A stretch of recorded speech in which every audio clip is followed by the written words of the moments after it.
backward. There we go. Okay, so a polynomial function of degree n is a function of the form f of x equals a subscript n, or a sub n times x to the n, plus a sub n minus 1 times x to the n minus 1, all the way till you get to a sub 2 of x squared, a sub 1 of x, and a sub 0. So all this fancy looking complicated form says is that a polynomial function, a proper polynomial function with a degree of n, should go from highest power to lowest power and end with the constant. So let's say I had a polynomial that was x cubed plus x squared plus x plus 1. That form represents this. It goes from the highest power to lowest power and ends on the constant. And remember, a constant is just a number without a variable. It's a number. No x is attached. Okay, so that's what that fancy form looks. That's what it's all about. And to be a polynomial function, we may have discussed it before, your exponents, your degrees, your powers, whatever you want to call them, must be integers, non-negative integers. And what does it mean to be an integer? An integer is a whole number from negative infinity to infinity. But to be a polynomial, you must be a non-negative integer. Okay. And the coefficients will all be real numbers. All right. Fancy lingo out of the way. Now, next example, let's identify our polynomial functions. Let's see if we have a polynomial function. And if we do, state the degree and identify the leading term. Okay, so first one up. I have 5x cubed minus 1/4 x squared minus 9. Polynomial or no?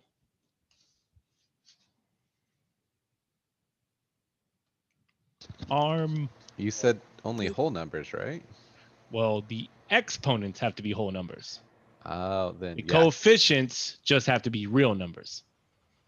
Yes. Then yes, this is a polynomial function because my exponents are whole numbers, they're positive integers, and my coefficients are real numbers.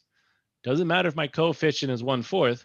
Unfortunately, guys, 1/4 is a real number, no matter if you hate fractions. Okay. So this is a polynomial. And the leading term is the one with the highest power. So our leading term is 5x cubed. All right, what did it say to identify? State the degree and identify the leading term. Okay, so this is a polynomial with the highest degree of 3. So degree, exponent, power, all mean the same thing, 3. Okay, next one. G of x equals the square root of x. Polynomial or nah? No. Why not? Because it doesn't have an exponent? Well, it does. Oh, it's a half, it's not a whole number. Good. How do you rewrite the square root of x as a rational exponent? to the 1/2. X to the 1/2. There we go. So it does have an exponent, but now our exponent is a fraction, which means this is not a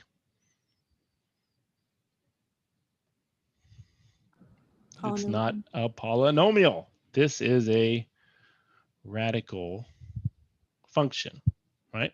That's radical. And it's because the degree is 1/2. Radical or complex. Okay. Next, h of x equals x squared minus 2 over x cubed minus 1.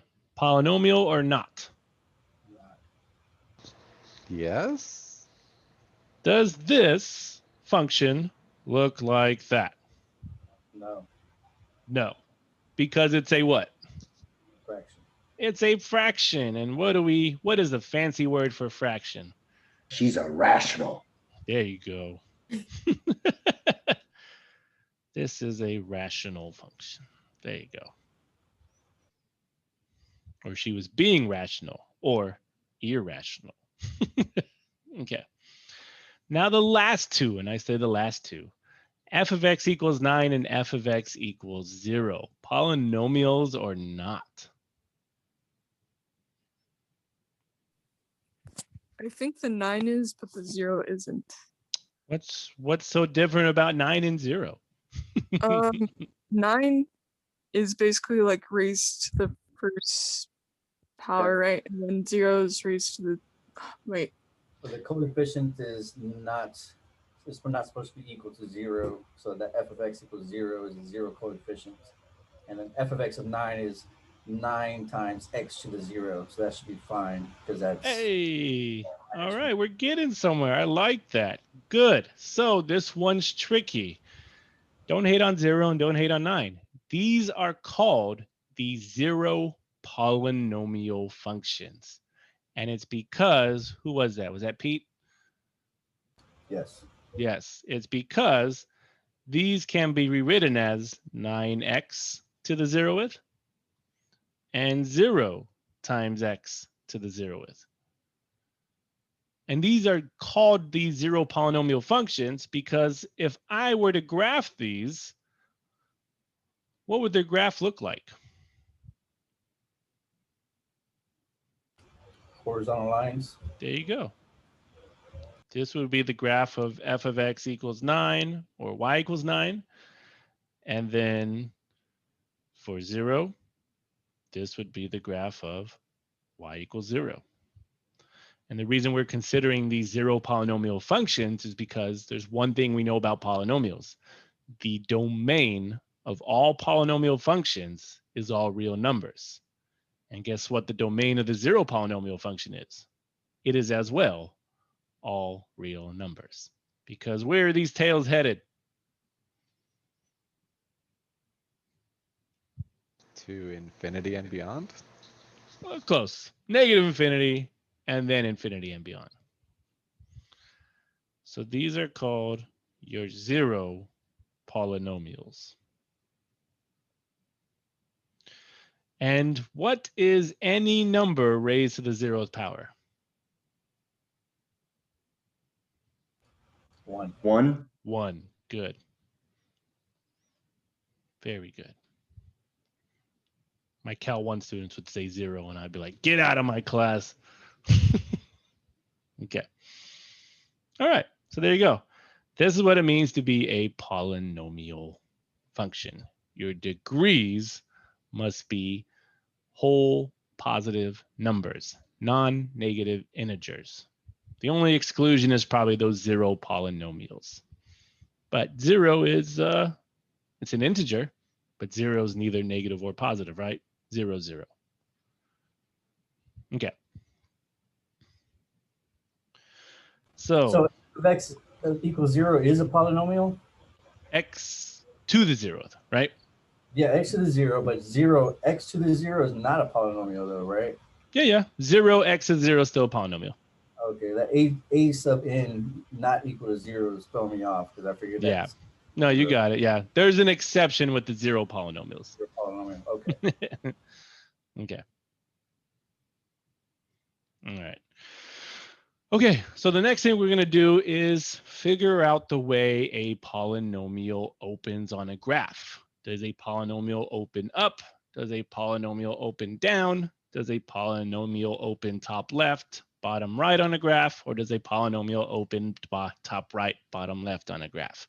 And the way we figure that out is by using the leading term test. We look at the leading term of a polynomial, and everything's going to be based on the exponent and the sign of the leading coefficient. So there is our polynomial function in standard form again. And the leading term is always the one with the highest degree, the highest exponent. So a sub n times x to the n is our leading term. And the leading term will give us the behavior of the graph of your y values, or f, as x goes to infinity or as x goes to negative infinity. So let's go ahead and explore these characteristics down below. And for the first two cases, this is going to deal with a polynomial function that has an even degree. A polynomial function that has an even degree. So I'll put degree n is even. And let's look at case one. Case one says we're going to have an even degree and our leading coefficient is positive. Somebody give me an example function of an even degree polynomial with a positive coefficient.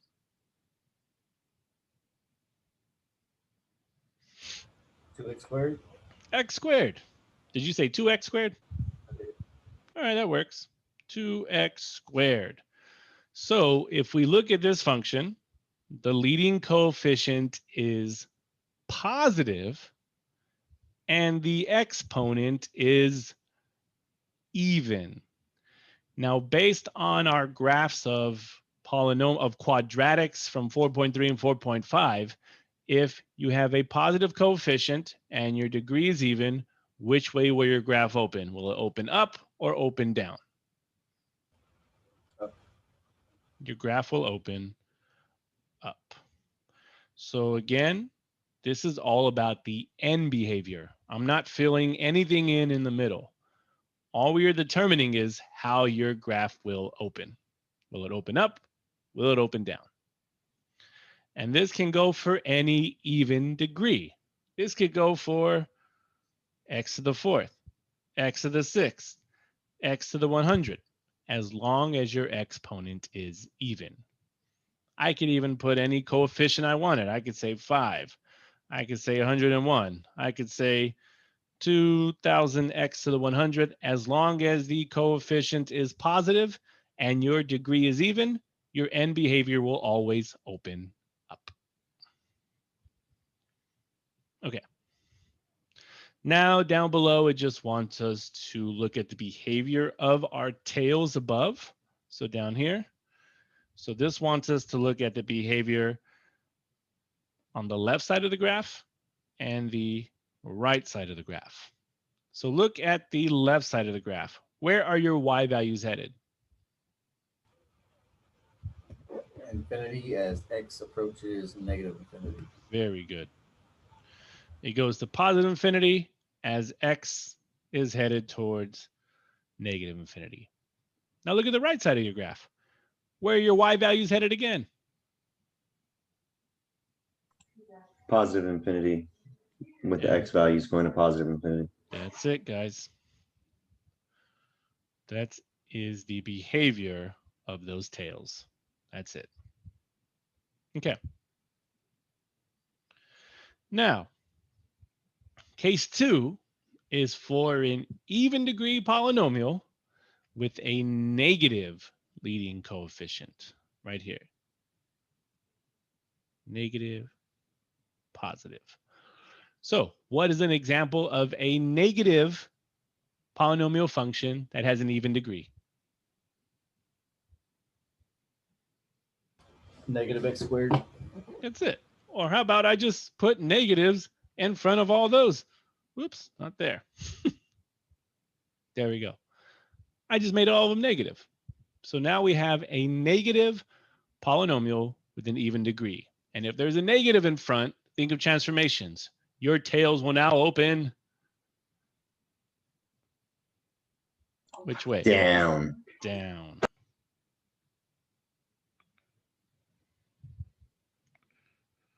There you go. And that is the end behavior of a negative even degree polynomial. All right. Now again, look at your end behavior. Use a different color. Green. Left side, right side. Left side, where is your tail headed now? Where are your y values headed?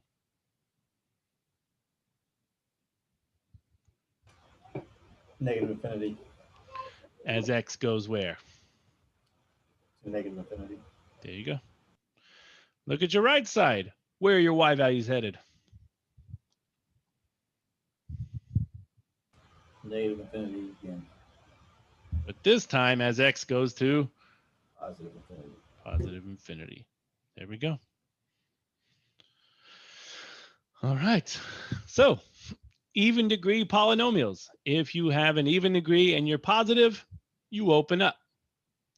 If you are a negative and even degree, you open down. So positive even, touchdown, right? Negative even, you drop the ball. See that? We're about to create the coolest dance ever, okay? All right.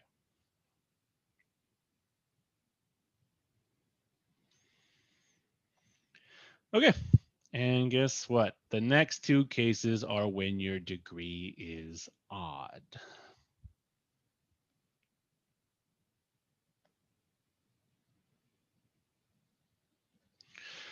Okay. So now for these two cases, we have case 3, which says we have a positive leading coefficient, but our degree is odd. Somebody give me an odd polynomial function that is positive. Y equals x cubed. Perfect. Y equals x cubed. Excellent.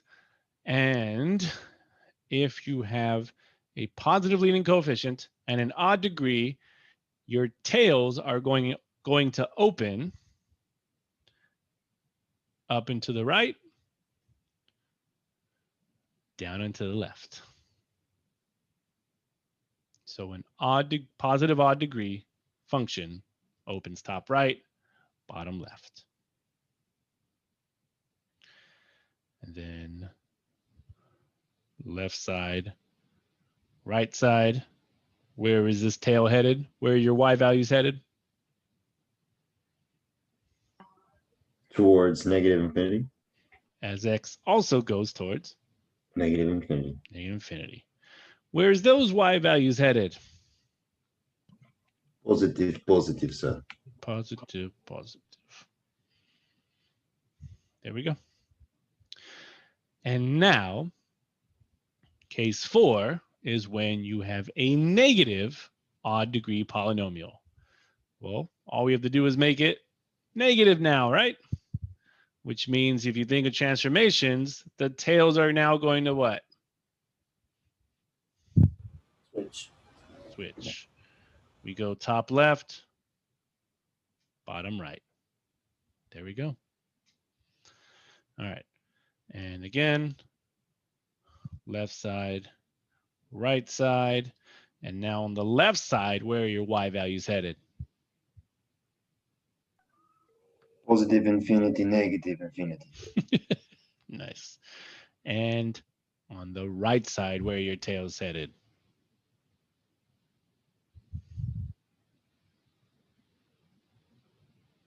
Negative, positive. Okay. And those are the characteristics of your end behavior for even polynomials and odd polynomials. Any questions on those? And like I said, it's the coolest dance ever, right? You're like, oh, even, positive, up, negative, even, down, and then odd, positive, John Travolta, right? Okay. There you go.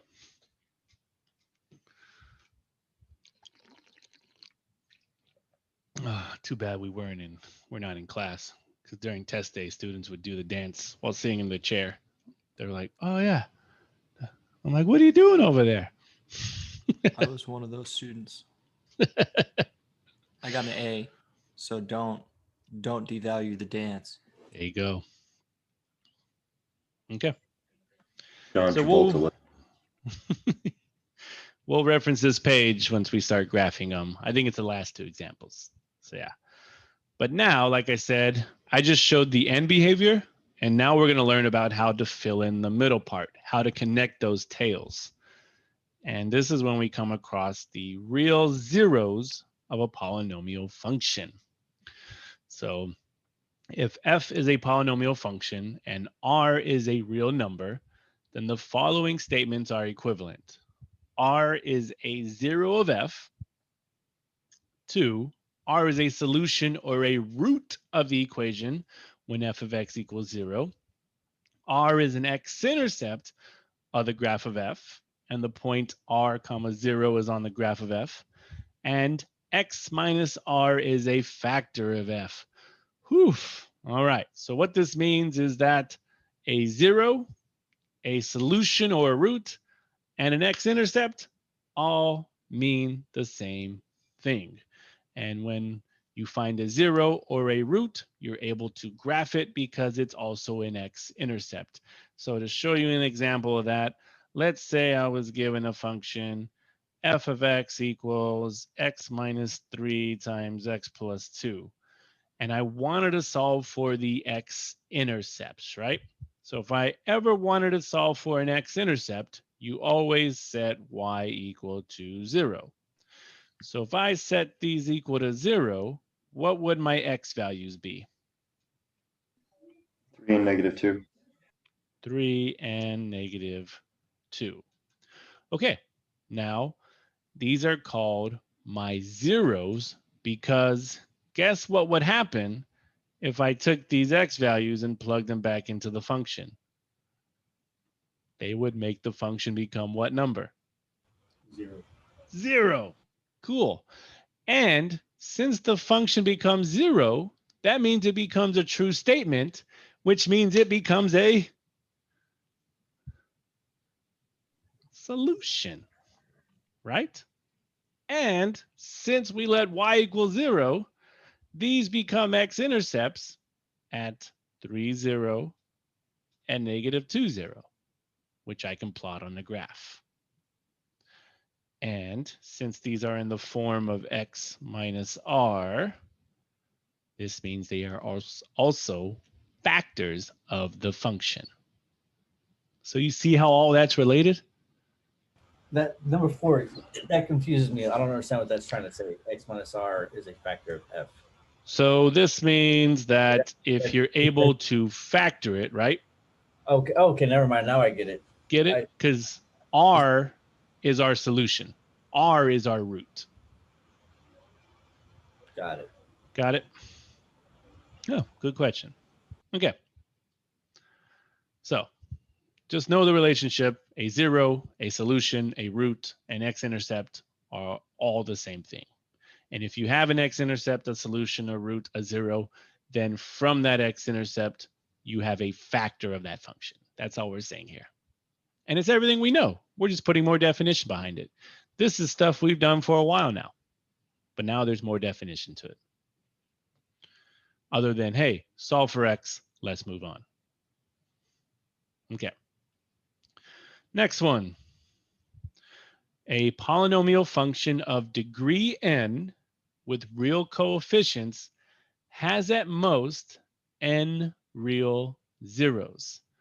So what this means is that whatever your exponent is, your degree, your power, however you like to say it, whatever your exponent is, will tell you how many zeros you have. So if I said I had x squared, how many zeros would I have?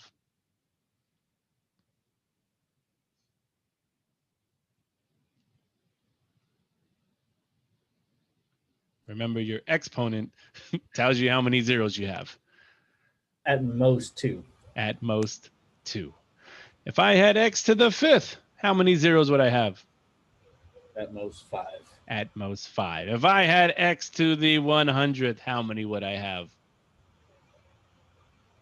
At most 100. At most 100. It could be less. It could be less, which is why we say at most, because later on in this chapter, we're going to get into imaginary zeros. That's why we say at most. Okay. I'll leave those up because the next, what is it? Small little theory is if f of x is a polynomial of degree n, then the graph of f has at most n minus 1 turning points. So turning points is where the graph changes direction. So all we're saying here is that whatever your exponent is, subtract 1 from it, and that's how many turning points you'll have. So let's use these polynomials I wrote above. If my function is x squared, how many turning points would I have? At most one. Most one turning point. X to the fifth would have how many turning points?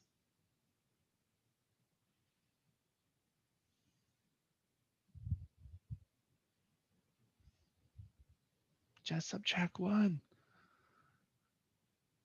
Oh, 4? That's it. X to the 100th would have how many turning points? 99? 99 turning points. So this is what I mean by turning points. Let's look at x squared. This is what x squared looks like. Well, almost looks like. And if it's x squared, we say we have one turning point. It's where the graph changes direction. It's where a graph will go from increasing to decreasing or decreasing to increasing. So at this point, this graph goes from decreasing to increasing, which means by the graph of x squared, we have one turning point. That's all a turning point is. It's where your graph changes direction. Let's look at x to the fifth. Oops. X to the fifth says I have 4 turning points. And x to the fifth means I will cross the x-axis 5 times. So let's say I have 1, 2, 3, 4, 5. And look at this. I have a turning point here, here, here, and here. Is that 4 turning points? That's all we're saying. And it says, again, at most, because not all turning points may exist if we are given an imaginary 0. But that's not happening today. So that's what a turning point is. It's where your graph changes direction. And it's easy money. Whatever your exponent is, subtract 1, and that tells you how many turning points you would have. Let's look at x to the 100th. No, I'm okay. All right.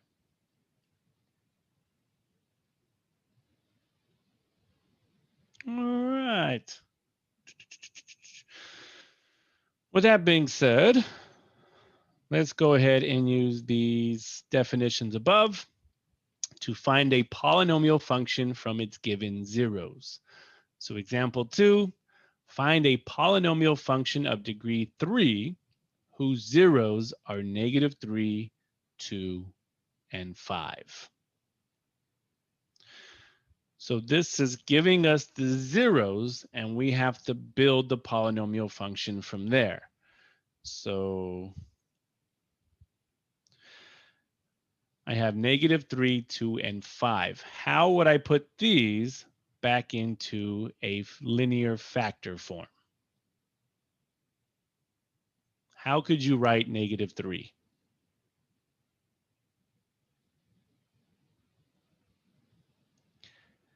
So is that just like x plus 3? That's it. And what else? And then x minus 2 and x minus 5? That's it, guys. That's it. Because if you set these equal to 0, wouldn't you get these answers? That's all we had to do. Now, for my math lab purposes and other purposes, it may, I think it already puts an A in front. I'm not too sure. But if we really wanted to know what the polynomial function is, we would have to know what the leading coefficient is. So an acceptable answer for this one would be A times x plus 3 times x minus 2 times x minus 5. And later on, we would have to solve for A. But I think on my math lab, when you answer these, I think it may have A set up for you already. It might have it on there. So just in case, if it doesn't take the first one, try the second one. And then if it wanted the actual function in standard form, you would then distribute all of that. Okay, any questions on that one?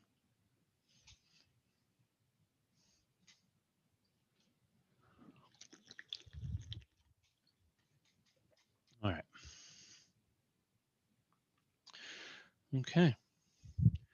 Let's get into multiplicities. So we have even multiplicities and odd multiplicities, and they are a huge factor when we graph these functions or when we sketch these polynomial functions.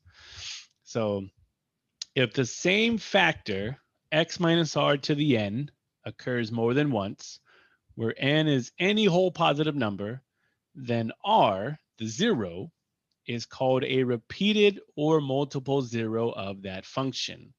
Therefore, r is called a zero of multiplicity n of function f. So for the first one, if r is a zero of even multiplicity, this means that x minus r to the n has an even degree. If you have a zero with an even multiplicity, then when we graph the function, it will touch the x-axis. This means it'll come down, touch the zero, the x-intercept, and bounce off. So you can say it will touch the x-axis or bounce off the x-axis. Okay. And then the next one is if you have an odd multiplicity. If your zero is of odd degree, then you are said to have odd multiplicity.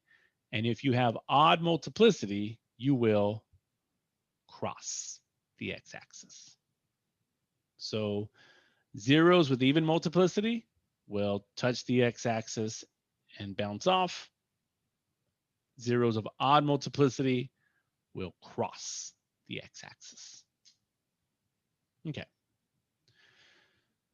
Does this bring back any memories for people? We've seen this before. One time, middle school maybe. All right. So for the next examples, all we want to do is identify the zeros and determine their multiplicities and whether they touch or cross the x-axis. So for example 3, what we're going to do is set the function equal to 0. Because remember, we're looking for zeros. So we always set y equal to 0 and solve for x. So that means for this one, I would set 5x squared equal to 0, x plus 2 equal to 0, and x minus 1/2 equal to 0. All right. And the first one, you divide by 5, you get x squared equals 0, and square root, and x would equal 0. For the next one, x would equal -2. And for this one, x would equal 1/2. Now, here's our zeros, here's our x-intercepts, here's our solutions, and now we want to determine their multiplicities. Let's start with 0. What was the original exponent for this 0? 2. 2. So this x value would have a multiplicity of 2, and would it touch or cross the x-axis? Touch. Touch. Okay. And now x equals -2. What was the exponent of this 0? 1. 1, which means that this has a multiplicity of 1, which is odd. This means we will touch or cross.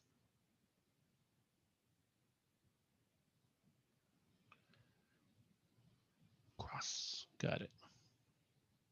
All right. And then x minus 1/2, what exponent did this 0 have?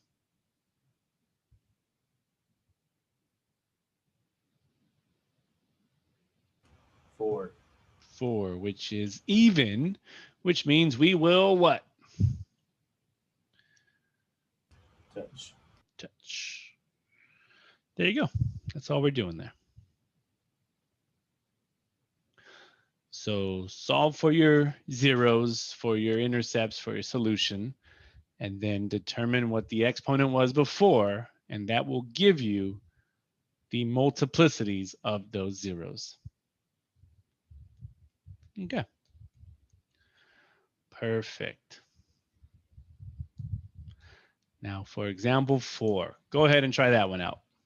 Find the x-intercepts and then determine their multiplicities. Try it out.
Okay, cool.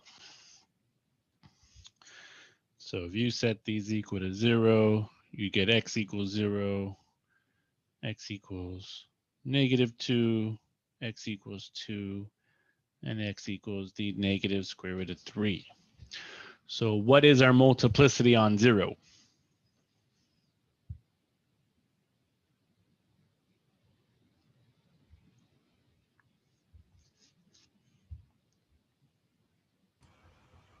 One.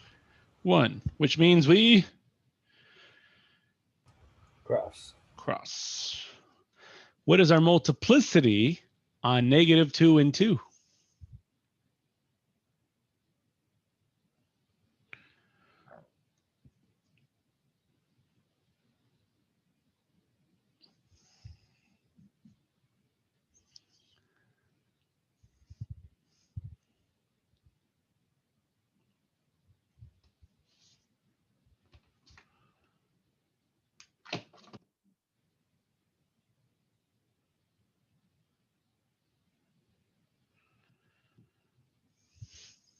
'Anybody?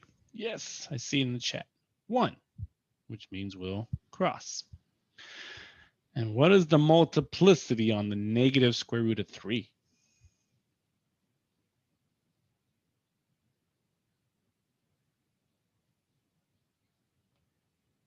2.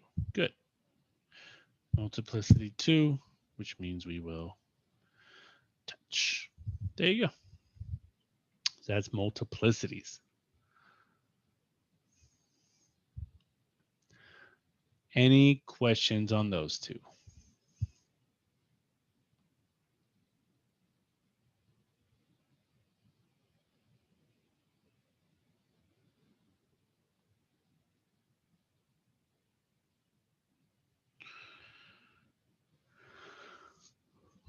Okay then.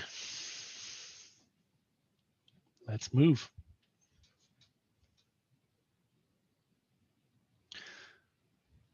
Let's put everything that we learned so far together. Okay. Example 5. Let's write a polynomial function from its graph.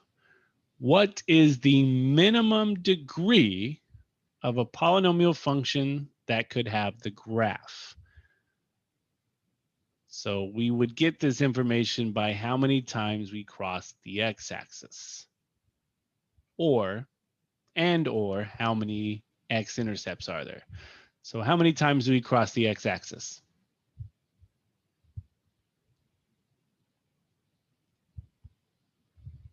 Three times. 3 times. Good. So our minimum degree would be 3. And now b is the leading coefficient of the polynomial, positive or negative.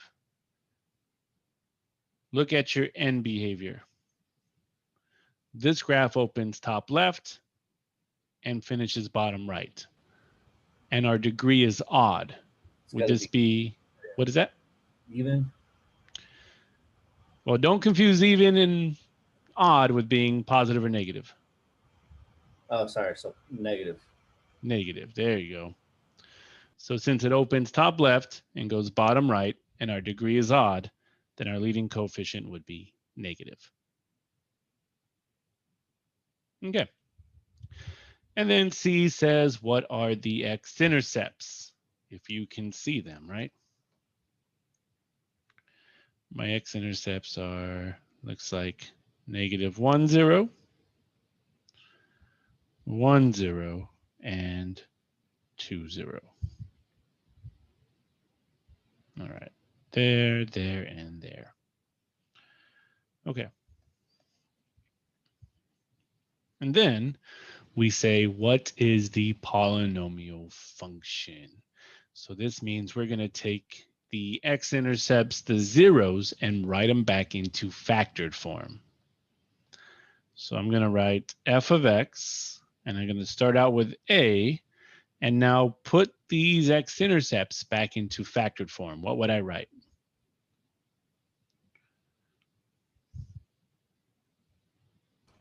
X plus 1, x minus 1, x minus 2. There we go.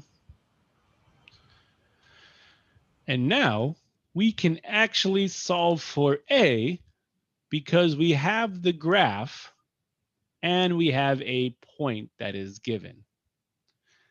That point that we are able to use that is visible is going to be the y-intercept of 0, negative 1.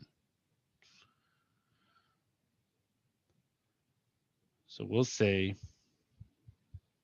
use 0, negative 1 to find a.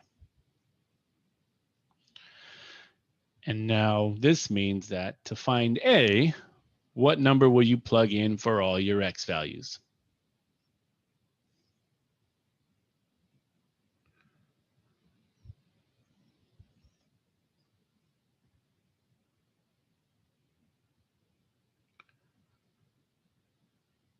Anybody? Anybody? 0. 0. And you get a times 0 plus 1 times 0 minus 1 times 0 minus 2. And since it's a y-intercept, f of 0 will become negative 1. And you'd get a times 1 times negative 1 times negative 2. And we get negative 1 equals 2a. Therefore, a would equal negative 1/2.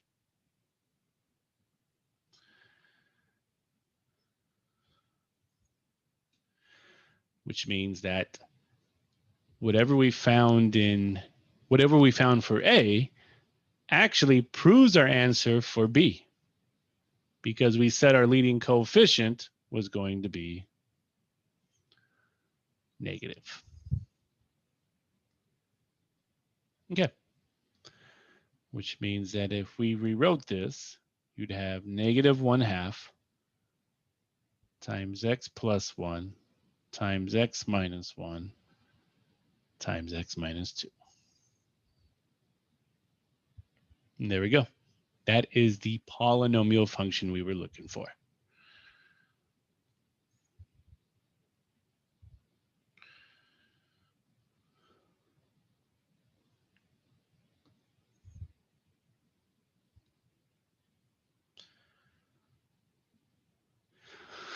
All right.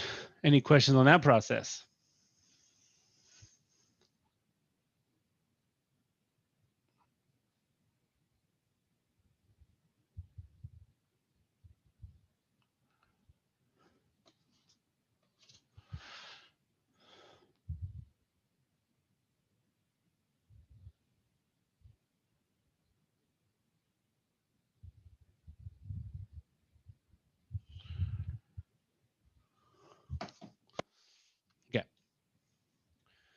Keep moving. Do another one. Okay. So there we go. Zoom in. So we do it again. And what is the minimum degree that could have this graph?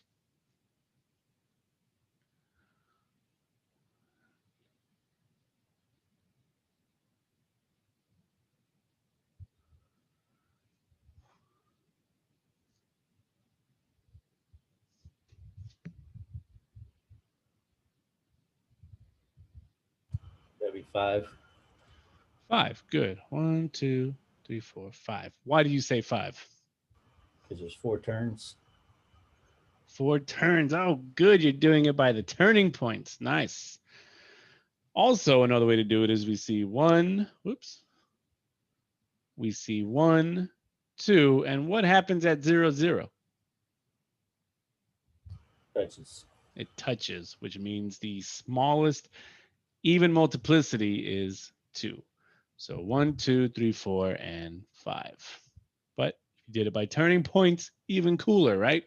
So 5 is our minimum degree. Okay.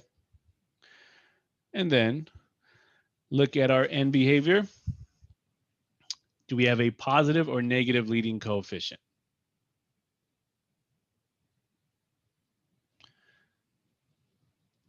This graph opens bottom left, finishes top right, and your degree is odd. So positive. Positive. Good. And then my X-Intercepts, if I can see them, what do we have? -3, 0, -1, 0, 0, 0, and 2, 0. There we go. Okay, so there's my X-Intercepts. And now let's write the polynomial function. And we'll start off with A, the leading coefficient we don't know, and take these intercepts, these zeros, and put them back into factored form. What would I write?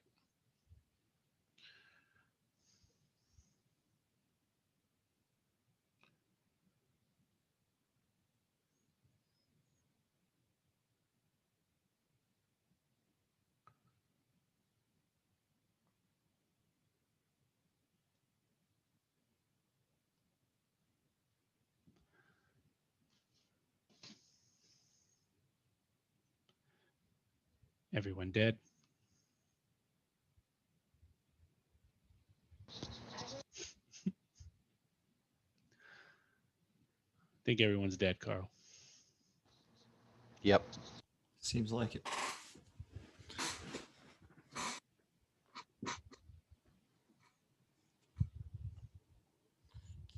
Quien está aquí todavía? This doesn't seem like a lot. You guys listen to my terrible Spanish.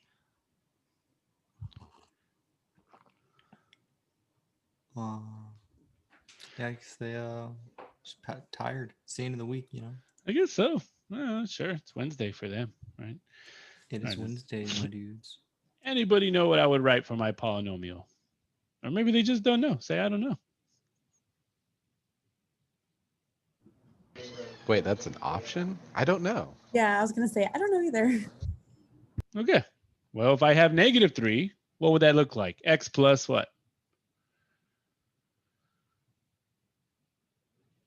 +3? That's it.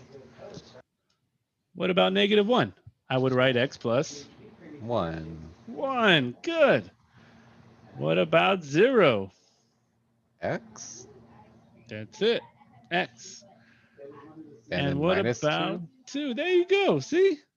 Easy. Oh my god, I knew something. You guys shouldn't be afraid to say anything. I can't see anybody's faces. All right. But we have to account for the bounce or the X-intercept touching. So what power would that X have? What's the smallest even power?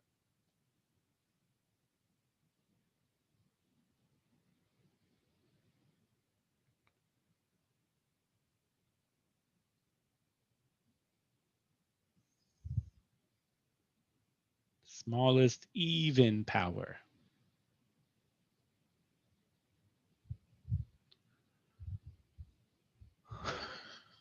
Anybody? Squared. That's it. So, That's the smallest even power that X could have. Okay, so that's our polynomial function. All we have left to do is solve for A using that point above, negative 216.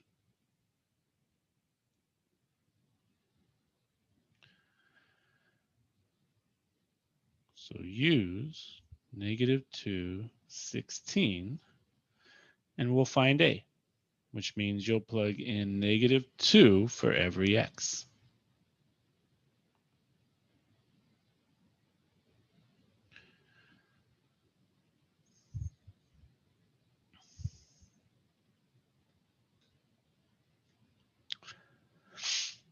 And then this will become 16. And you'll get A times 1 times negative 1 times 4 times negative 4. And 16 will equal, what's that? Negative 16, 16A. And A will be 1. Which means if we rewrite our answer here, our polynomial will just be, actually, I'll put that X squared first. Why not? X squared times X plus 3 times X plus 1 times X minus 2.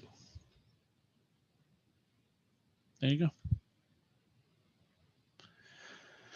So given the graph, we can create the polynomial function given enough information. Any questions on that problem?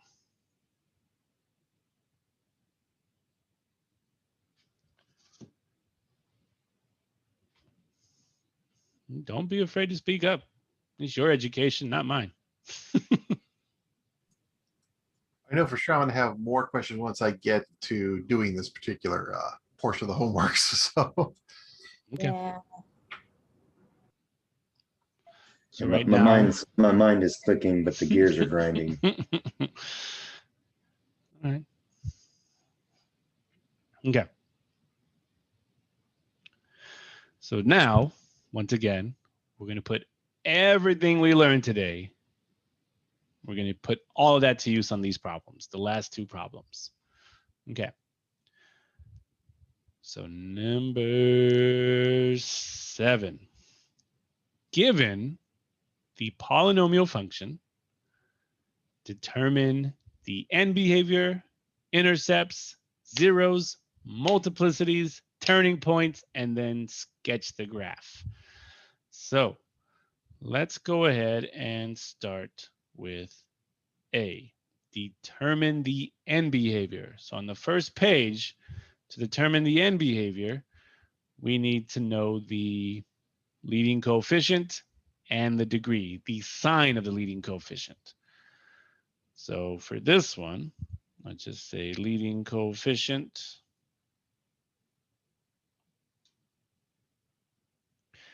And what number is in front of all of these factors? 1. It's good. It's 1. And is 1 positive or negative? Positive. positive. Positive. Trick question, huh? Okay. And then we need to know the degree. Well, here you have a degree of 2, a degree of 1, and a degree of 1. What is our total degree here?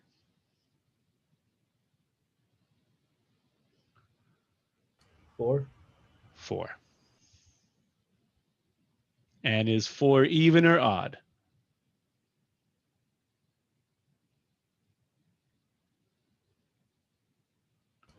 Even. Even? It's even. Good. I feel like you're trying to trick us. There's and no say- tricks. I'm just asking simple questions. And sure, Ethan, we could talk after class. Okay. Now, reference your first page. What does the end behavior of an even degree polynomial with a positive coefficient, what does it look like? How does it open? It goes up. It opens up.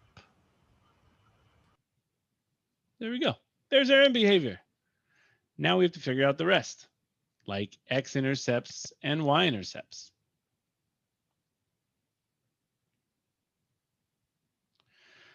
Okay. So let's go ahead and go for the X-intercepts, where we let f of x equal 0. And we take x minus 2 squared times x plus 2 times x plus 4, set it equal to 0, and solve for x on all of these. What are my X-intercepts?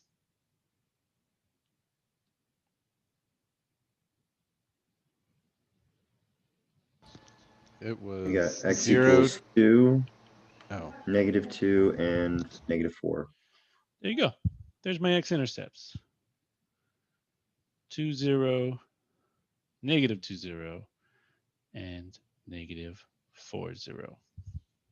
Perfect. And now let's find our Y-intercept, where we let x equal 0. This one's easy, right? Oh, they're all easy, but fine. You let x equal 0, and we plug 0 in for all these x's. So we'll get 0 minus 2 squared times 0 plus 2 times 0 plus 4. And we'll get -2 squared times 2 times 4, which will give me 4 times 2, which is 8, and 8 times 4 gives me 32. So here's my Y-intercept of 0, 32. Okay, not bad. Child's play, right? We've been finding X-intercepts since the third grade and Y-intercepts. Now, this says determine the zeros of the function and their multiplicities. Well, did we find the zeros already? yes. Yes, right? So we know that x equals 2 is a 0, x equals -2 is a 0, and x equals -4 is a 0. Now look right above it and tell me their multiplicities. What is the multiplicity of 2?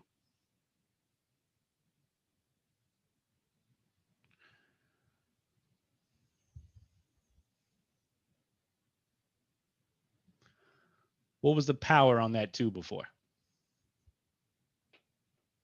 2. 2. It's got a multiplicity of 2, which is even, which means we will what? Touch. Touch. There we go. And then look at the multiplicity of -2. What's that multiplicity going to be?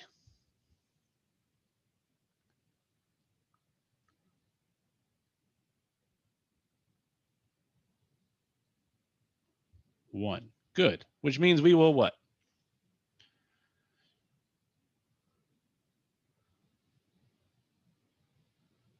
Cross. Good.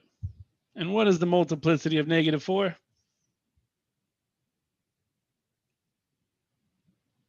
1, which means again, we cross. Perfect. Okay. And now it says determine the maximum number of turning points. So what is our degree? Look at A.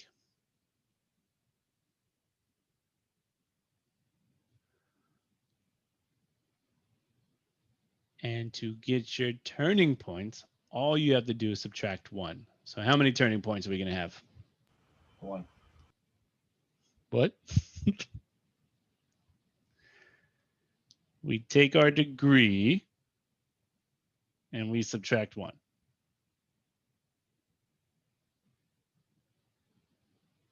will have 3 turning points. Okay. We have everything we need to sketch this polynomial. So let's go ahead and plot my x-intercepts. I have what at 2, -2, and -4. So 2, -2, -4, right? 2, -2, -4. My y-intercept is at 32. So I'll just go by tens. Why not space it out? 10, 20, 30, 40. And now I'm going to plot everything I have. Purple, sure. Here's my x-intercept at 2, -2, -4, and my y-intercept at 32.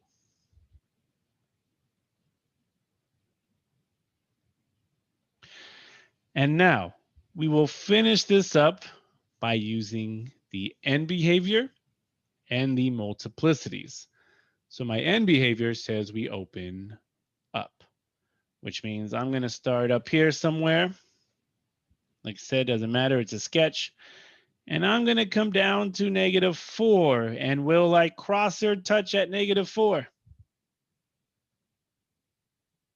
Cross. Cross. And then I'm going to curve back around, and at -2, will I cross or touch?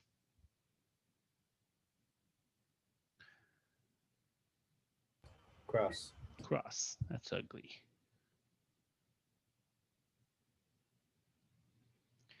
And then we'll come up. We'll go through the y-intercept, and then I'll come down to 2, and will I cross or touch? Touch. Touch and go. And there you go, guys. That's everything we learned today.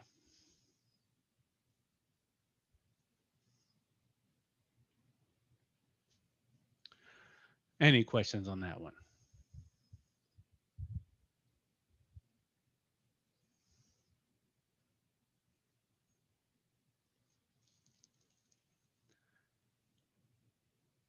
Probably when I get to the homework. Oh, always, for sure. You're like, oh, I got this now, right? Okay. Last one then. Last one. Whew. All right.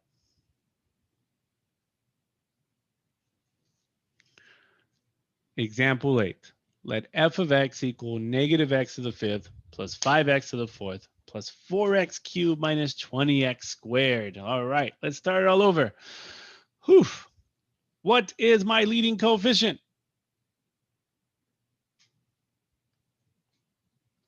-1. -1. What is the highest power? 5. 5, which is odd. And I saw the dance. We're negative, we're odd. Which way do we open? We're opening up into the left. Yes, up into the left And down to the right. and down to the right. There you go. That's a case 4, right? Case 4. Okay. And now we have our work cut out for us. Oops, no shapes. Okay. Let's go ahead and find that x-intercept. We let f of x equal 0. And we take -x to the 5th plus 5x to the 4th plus 4x cubed minus 20x squared. We set it equal to 0. And do you see a greatest common factor? 4. What was that? 4. 4? Well, I Not- can't take a 4 from here and a 4 from there, right? So the next squared. X squared. That's my greatest common factor. Good. And I'm going to take out a negative x squared. That's just going to make this a positive x cubed, a negative 5x squared, a negative 4x, and a positive 20. Okay. Still solving. We now have a 4-term polynomial on the inside. What's the only way to factor a 4-term polynomial? You're gonna have 4. Oh, yeah. By grouping, right? And from my first group, what's my greatest common factor? X squared. X squared. And that leaves me with x minus 5. From my next group, what's my greatest common factor? 4. Negative 4.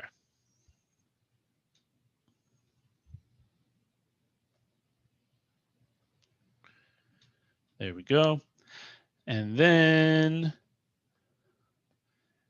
I have negative x squared. Work. These are common, so we factor them out. And what's left over? X squared minus 4. X squared minus 4.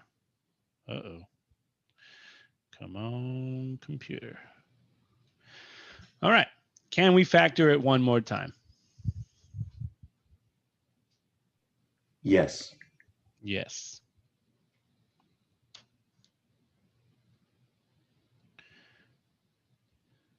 X squared minus 4 factors to what?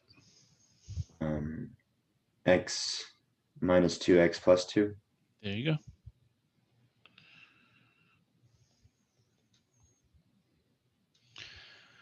Woo, that was fun. Now, what are the zeros? Or the X-intercepts?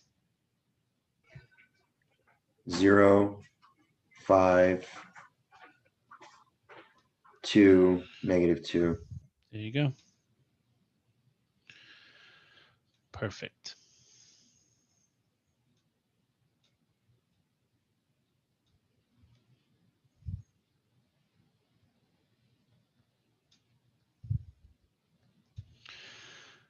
Okay, those are all our X-intercepts. And now my Y-intercept, which is the easiest. Now, if I plug in 0 to the original function, that's 0, that's 0, that's 0, that's 0. And what is my Y-intercept? 0. 0. Perfect.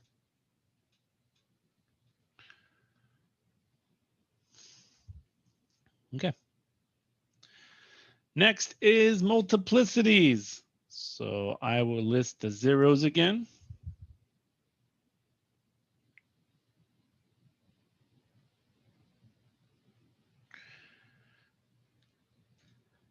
And what are my multiplicities on, or what's the multiplicity on 0?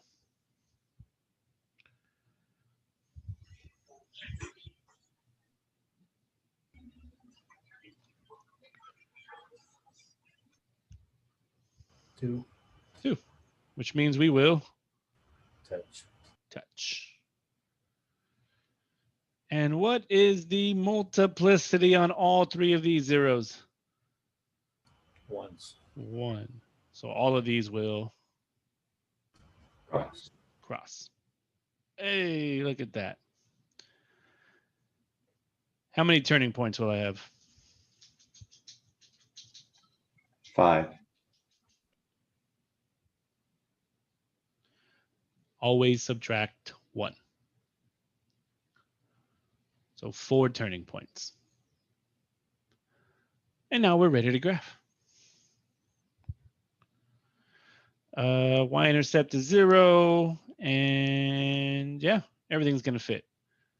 So here I can just zoom out and then we'll do this in orange, bigger. I'll plot 0, 0, which is an X-intercept and a Y-intercept. I'll plot 5, 0, 1, 2, 3, 4, 5. I'll plot 2, 0, and then negative 2, 0. Okay. Change that size back to there, come here. And all we have left to do is finish this by the end behavior and multiplicities. So we see we start top left. I come down, and at -2, will I cross or touch? Cross. Cross. At 0, will I cross or touch? Touch. Touch. At 2, will I cross or touch? Cross. Cross. And then at 5, I will again Cross. cross. And that is it, y'all. That is how you sketch a polynomial function. End behavior, multiplicities, well, end behavior, X-intercepts, multiplicities, turning points, all that good stuff. Okay. And we are done.